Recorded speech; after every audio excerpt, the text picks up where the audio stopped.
Hi welcome back. आज के इस वीडियो में हम देखने वाले हैं कि अगर हमें अपने डैशबोर्ड, मैं उधर देख रहा हूँ, मुझे लिए देखना इधर है। Hi welcome back. आज के इस वीडियो में हम देखने वाले हैं कि पावर बीआई के अंदर जो बेसिक चार्ट्स होते हैं, जिसमें हम पूरा डैशबोर्ड के अंदर जो चार्ट्स हम यूज़ करते हैं डायनेमिक फॉर्म में, तो वो हम कैसे यूज़ करेंगे। साथ के साथ जो इसकी सैम्पल होंगी, जो डेटा होगा वो मैं अटैच कर दूंगा ताकि आप भी प्रैक्टिस कर पाएँ।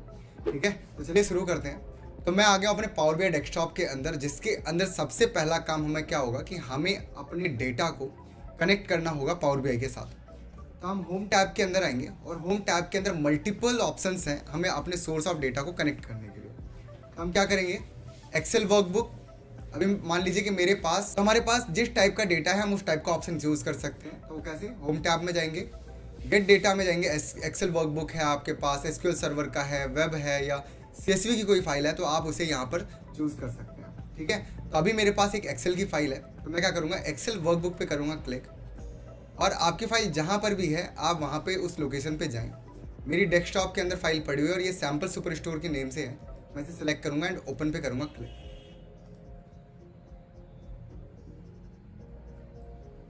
और ये थोड़ा सा टाइम लेती है, तो ये डिपेंड करता है कि आपके डेस्कटॉप या आपके लैपटॉप की कॉन्फ़िगरेशन कैसी है, तो उसके हिसाब से ये थोड़ा सा टाइम लेगा। और वन टाइम अगर एक बार ये चल गया फिर स्मूथली बहुत इजीली ये रन होता रहता है।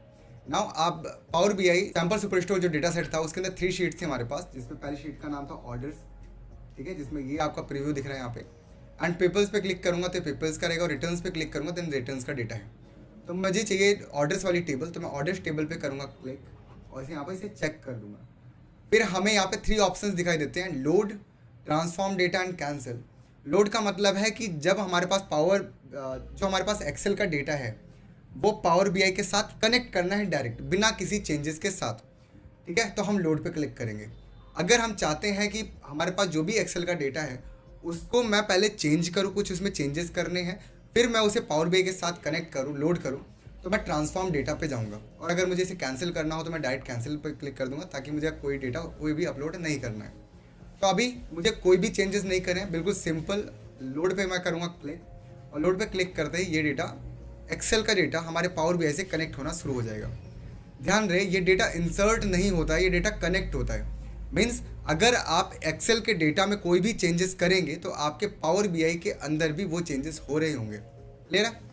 तो डेटा हमारा कनेक्ट हो चुका है। इसका सबूत अगर हम देखें तो ये राइट साइड पे आपको ऑर्डर शीट दिख रही होगी। अगर इस एरो पे मैं क्लिक करूँ तो यहाँ पर एक्सपांड पूरा हो जाएगा और जितने भी फील्ड्स थे हमारे डेटा के अंदर वो यहाँ पे दिख जाएंगे।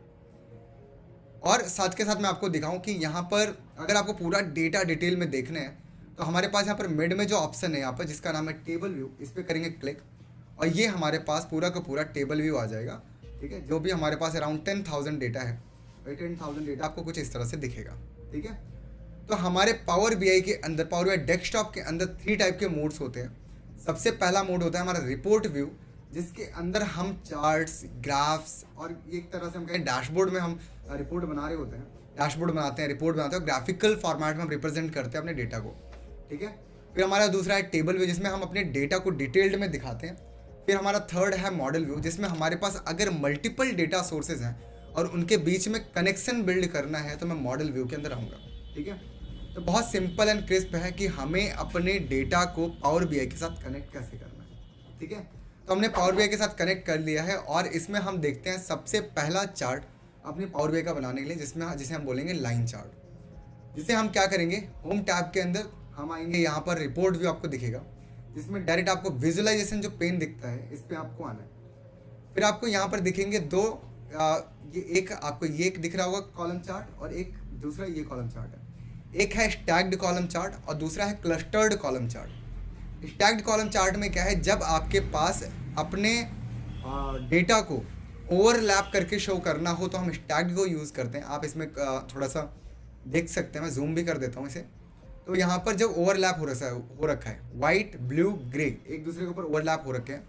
और अगर आप क्लस्टर्ड कॉलम चार्ट को देखें तो इसमें अलग अलग पिलर्स हैं, अलग अलग बार बने हुए हैं। इसका मतलब है ये क्लस्टर्ड है। जब आपको और अलग अलग दिखाना है तो क्लस्टर्ड को यूज़ करेंगे। अभी के लिए मैं क्लस्टर्ड कॉलम चार्ट पे जैसे ही क्लिक करूँगा तो एक मेरे पास यहाँ पर आपका क्लस्टर्ड कॉलम चार्ट बन के आ जाएगा। अभी इसमें कोई भी डेटा हमने नहीं डाला, इसलिए यहाँ पर कोई भी, बस एक छोटा सा आपको लेआउट दिख रहा है। जिसे हम हॉरिजेंटल अगर हम देखें इसमें तो ये हम इसे बोलते हैं एक्स एक्सिस, और वर्टिकल अगर बार की बात करो तो इसे हम बोलेंगे वाई एक्सिस। ठीक है, तो ध्यान रहे, अगर आपको वैल्यू रिप्रेजेंट करनी है तो आप वाई एक्सिस वाले कॉलम में डालेंगे, और अगर आपको कुछ अलग अलग डिफ्रेंशिएट करना है, कैटेगरी वाइज दिखानी है, तो हम उसे एक्स एक्सिस के अंदर डालेंगे। तो यहाँ पर आपको इस चार्ट कॉलम चार्ट के हमारे ग्राफ्स दिखते हैं, जिसमें हमारे पास X axis, Y axis and legends और स्मॉल मल्टीपल्स, टूल टिप्स हमारे पास ऑप्शंस दिए गए हैं। ठीक है, तो मैं अपने ऑर्डर्स को करूँगा एक्सपांड, और यहाँ पर इस डेटा के अंदर हम क्या करने वाले हैं, इसके अंदर मैं सब कैटेगरी के अंदर उसका कितना क्वांटिटी सेल हुआ है मैं ये देखना चाहता हूँ। तो यहाँ पर हम क्या करने वाले हैं, सबसे सब कैटेगरी के अकॉर्डिंग दिखाना है। सब कैटेगरी मैं क्या करूँगा, एक्स एक्सिस में डालूंगा। तो हमारे पास ये अल्फ़ाबेट वाइज आता है, तो सब कैटेगरी को मैं उठाऊंगा और एक्स एक्सिस में डाल दूंगा। अभी आपको कोई भी बार बनता हुआ नहीं दिखाई देगा, क्योंकि बार जो बनता है वो न्यूमेरिक वैल्यू के बेस पे बनता है। तो यहाँ पर न्यूमेरिक कैसे किस में जाएगा, वाई एक्सिस में, बिकॉज वाई एक्सिस मतलब आपका एक तरह से हाइट डिसाइड करेगा। तो यहाँ पर क्वांटिटी वाली फील्ड को लेंगे और इसे वाई एक्सिस में डाल देंगे। तो हम यहाँ पर क्वांटिटी को लेंगे और वाई एक्सिस में डाल देंगे। तो यहाँ पर आप देखें, बाइंडर्स, पेपर्स, फर्निशिंग, फोन्स और इस तरह से सभी का यहाँ पर आपको वैल्यू दिखने लगा होगा। और आई थिंक आपको यहाँ पर जो वैल्यूज़ है एक्स एक्सिस और वाई एक्सिस, ये बहुत छोटी छोटी है, शायद ही दिख रही हो। तो तो एक काम करता हूँ मैं आपके लिए, इसमें इसका साइज़ में इंक्रीज़ कर देता हूँ। तो आपको जो भी आपने चार्ट बनाया है उसमें कोई भी फॉर्मेटिंग करनी हो तो आप फॉर्मेट टैब के अंदर आएंगे, और फॉर्मेट टैब के अंदर आने के बाद आपको एक्स एक्सिस का फॉर्मेटिंग करना है या वाई एक्सिस के साथ, मतलब आपको हॉरिजॉन्टली इसके साथ कोई फॉर्मेटिंग करनी है, वाई एक्सिस वाले जो आपका एक तरह से लेबल्स दिख रहे हैं इसके साथ कोई फॉर्मेटिंग करनी है।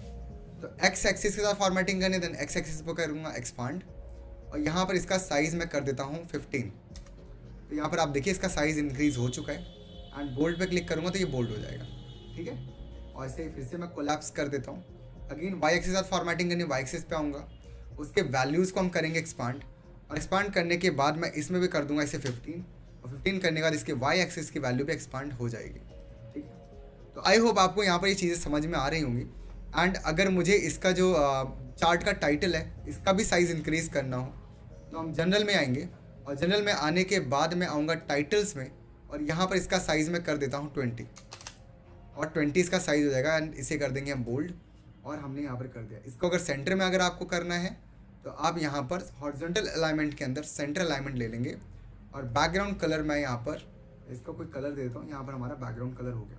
सो आई होप आपको यहाँ पर डेटा को कनेक्ट कैसे करते हैं, साथ के साथ यहाँ पर हम एक column chart, clustered column chart जो कि एक बेसिक चार्ट है, कैसे बनाते हैं, आई होप आपको समझ में आया होगा। अगर साथ इसी तरह से अगर हमें बार चार्ट बनाना है, लाइन चार्ट बनाना है, पाई चार्ट बनाना है, तो वो कैसे बनाएंगे, तो मिलते हैं हम इसके नेक्स्ट वीडियो में। तब तक के लिए take care, bye bye, keep learning and keep growing.